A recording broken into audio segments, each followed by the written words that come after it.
Pourquoi tu fais tout ça? Pourquoi tu ne vis pas ta vie comme ta famille, tes amis, tes collègues, comme les autres? Quand ta vision sera claire pour toi, la vie des autres ne pourra plus l'obstruer. Tes choix seront remis en cause. Autant s'y préparer, autant l'accepter. Si tu es au début de ton voyage, tu ne pourras pas empêcher ceux qui méprisent la voie que tu as choisie de t'agacer, de te frustrer, ni même de te blesser. Je le sais, je suis toujours au début de mon voyage. En parlant de voyage, en septembre 2023, je pars étudier un semestre à Madrid, et c'est le chaos.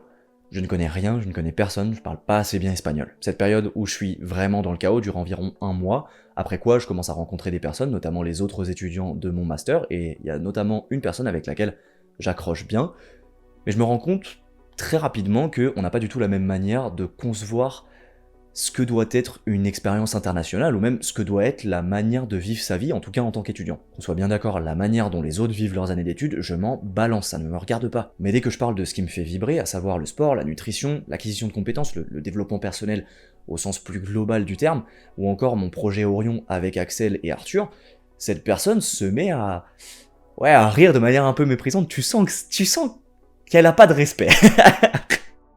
Non, effectivement, soit cette personne ne comprend pas, soit on sent un peu de mépris dans sa voix, et elle me fait comprendre que je suis en train de gâcher mon expérience internationale. Pourquoi? Parce que je passe plus de temps à travailler sur moi et sur mes projets qu'à sortir boire des coups, à sortir en boîte, à aller à des événements étudiants, tout ce genre de choses. Et j'ai dit la même chose dans la vidéo précédente, mais je comprends le raisonnement. Toujours est-il que moi, ce qui me fait vibrer, c'est ce rythme. En revanche, sentir ses convictions attaquées, voire méprisées, c'est désagréable. Et le problème, c'est que j'avais absolument rien à répondre. Pire, je me suis pris à douter. Lorsqu'on incorpore du désordre dans sa vie, on perd facilement de vue le plus important. Quelle est ma vision? Est-ce que j'ai un plan? Est-ce qu'il est suffisamment clair et précis pour ne jamais l'oublier? Si oui, qu'est-ce que je dois répondre à ceux qui attaquent mes choix? Tu n'as pas besoin de leur répondre.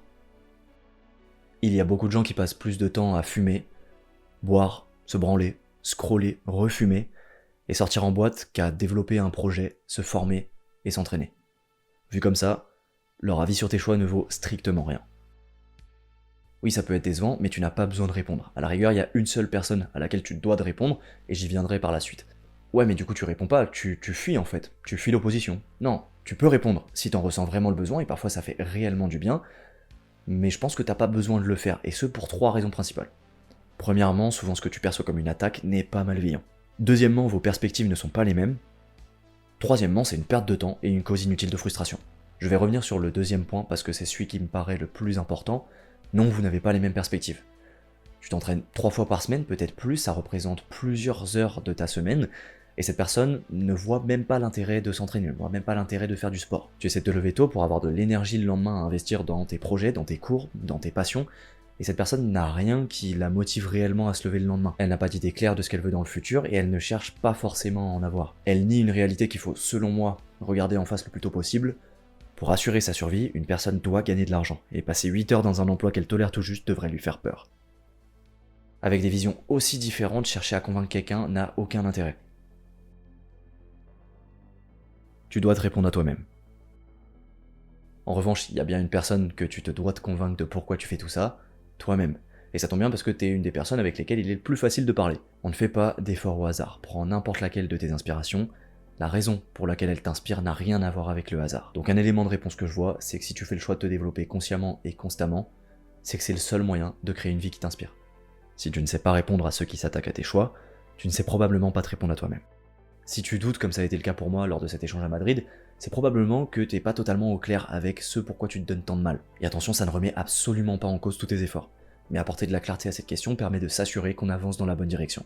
Les gens ont l'impression de comprendre des phénomènes complexes avec une meilleure précision, une meilleure cohérence, une meilleure profondeur que ce qu'ils comprennent réellement. Ils sont sujets d'une illusion de profondeur explicative. Leonid Rosenblit et Frank Cale. L'illusion of explanatory depth, ou illusion de profondeur explicative traduite en français par mes soins, est l'impression fausse d'avoir compris une notion complexe.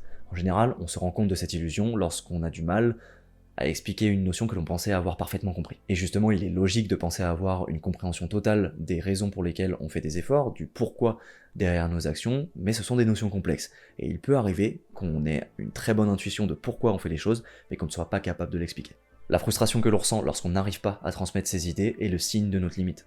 Sur le moment, on s'agace parce qu'on n'a pas conscience que c'est justement cette frustration qui va nous permettre de briser cette limite. Donc concrètement, Comment trouve-t-on la réponse à la question « Pourquoi je fais tout cela ?»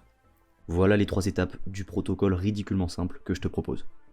La prochaine fois que tu ressens de la frustration parce que tu es incapable de répondre à une opposition, note cette opposition. Une fois chez toi, mets-toi à ton bureau, réfléchis et écris tes réponses à cette opposition. Puis quelques jours plus tard, repose-toi cette opposition.